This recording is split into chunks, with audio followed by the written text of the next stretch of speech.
competition with 186 entrants. The sheer size of the fleet caused the race committee to introduce a few changes. For the first time in yachting history, the Cruising Yacht Club of Australia is to divide the start into two lines to relieve the horrific starting line congestion which has brought so many skippers to grief in the past. The two-line start, 400 yards apart, promises to relieve this pressure on tacticians and helmsmen while still providing thousands of Sydney-siders with the annual spectacle of an armada of sails billowing across the harbour. The Sydney Hobart Yacht Race is a national event which captures the attention of the world. Maxi yachts and Division A boats start from the forward line, sailing to a mark 400 yards up harbour of the smaller class boats, which round the traditional tug anchored off South Head.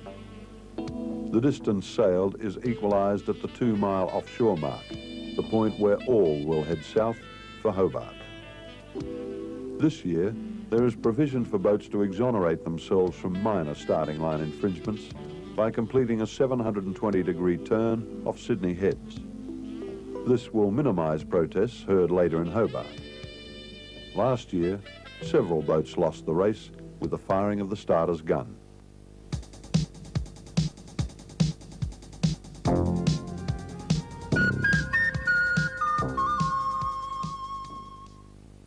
Sovereign's clean break, due to excellent starting tactics, is the result of a combined onboard experience totaling 200 Sydney-Hobart yacht races.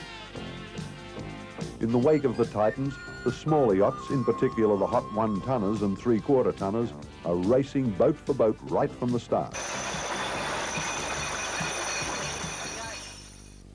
Hot on the heels of Condor, fighting a tacking duel, is Rod Muir's Grand Old Lady of the Sea, the legendary Windward Passage.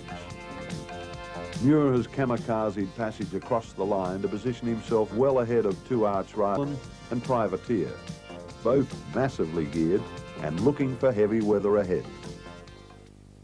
Sovereign, showing exceptional on the wind pointing ability, clears Sydney Heads just 20 minutes after the start, showing the way to Condor, Windward Passage, New Zealand, Privateer, Rampart 2 and Helsel 2.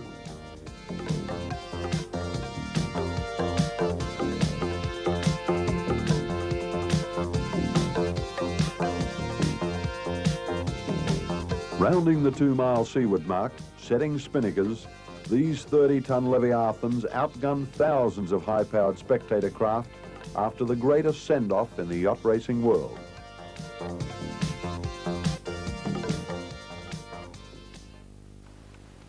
With the nor'easter strengthening to 25 knots within 3 hours of the start, the downwind roarers Helsel 2 and Rampart 2 are closing inch by inch on the 4 leaders. Surfing down the following swells, these shallow draft lightweights are hauling in the heavyweight maxis at the rate of 1 or 2 miles an hour. At 6:40 p.m. on the first day out, the lead helicopter clocks Sandy Kelso's Helsel 2, flying at a staggering 22 knots, reveling in the fast-running conditions for which he was designed.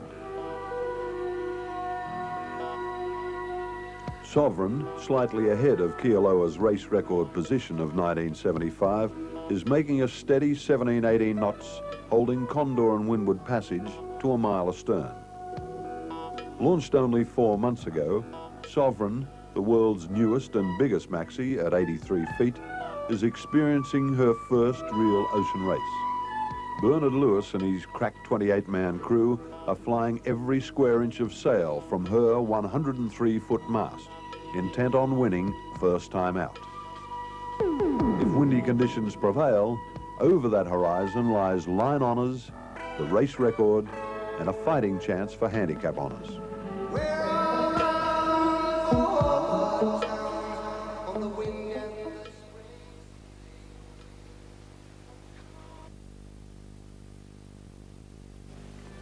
Approaching Montague Island, the smaller class boats, in particular the Farr 37s and Davidson 36s, are staging a battle royal, slugging it out crew for crew, boat for boat, with some of the closest yacht racing seen in years.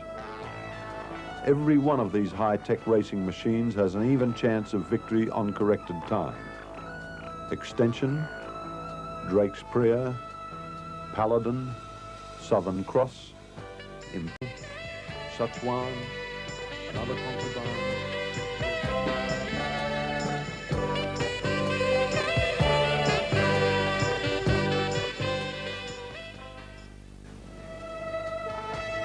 Just before noon, less than 24 hours after the start, serious doubts arise about the integrity of Sovereign's 10-storey mast. A beam of Condor and Passage and marginally leading, Sovereign's sailing master David Kellett sends 2 men aloft.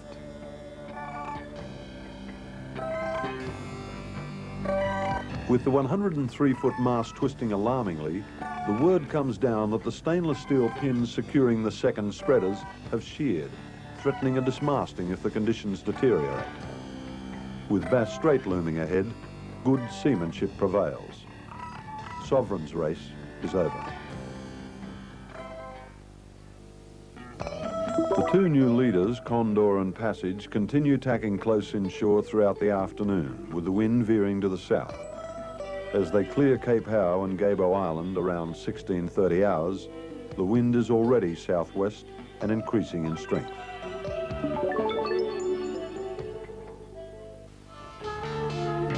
The 0630 radio scud the following morning confirms again that Tony Dunn's Extension is looming as a real threat on corrected time from another concubine and Szechuan.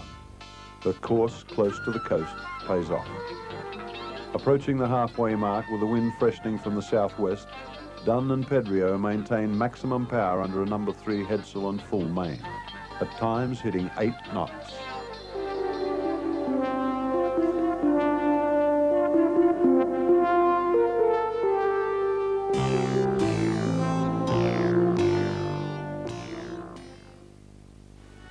The infamous 200 miles of Bass Strait separating mainland Australia from Tasmania has always been a place respected by seamen. This year, the Sydney-Hobart boats are on or about the Rum Line, 65 nautical miles to sea, due east of Cape Barren Island, copping 55 knots of roaring 40s, funneling through Banks Strait from the west all the way from the south of Africa.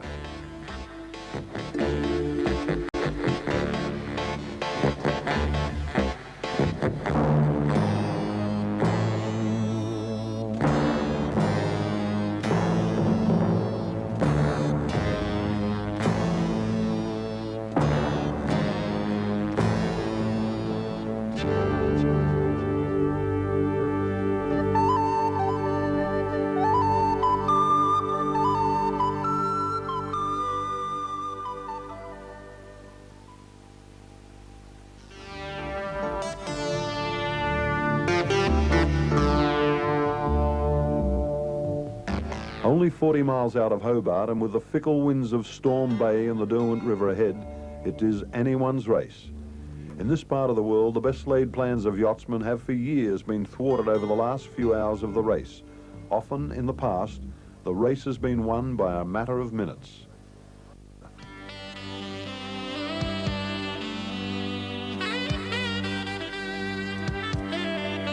After 630 nautical miles of dramatic full-on racing, they are only 2 miles apart as Passage rounds the Iron Pot, marking the entrance to the Derwent estuary. Already Condor has made away well upstream, but the winds here can be fickle, always changing, backing, affected by an afternoon sea breeze. Condor's progress is deteriorating. Owner-skipper of Windward Passage, flamboyant Rod Muir, the man who made his money by mistake, powers the old wooden dam up the Derwent, edging up on the peripatetic space-age Condor, swanning in a hole within whites of the eye's distance of Hobart. Finding a puff of wind from the south, the crew whips up the famous whale spinnaker and begins to close the gap. Condor is actually being swept backwards on the ebb tide with 2 miles to go. Thousands of spectators hold their breath as Condor drifts helplessly at the mercy of idiosyncratic Derwent River breezes. Rod Muir's Windward Passage is sneaking up on her, inch by inch. Bob Bell's 2-hour lead has been slashed to less than 30 minutes, the gap closing. Rod Muir is a fierce competitor. His crew is cracked, and he is no bridesmaid when it comes to yacht racing. Passage is just 21 minutes astern of Condor, 1.5 miles from the finish line, playing a cat-and-mouse game with a last-minute surge. Within 1 mile of the line, a shifting puff of wind gives bob-billed Condor the lift she needs to make it to the finish.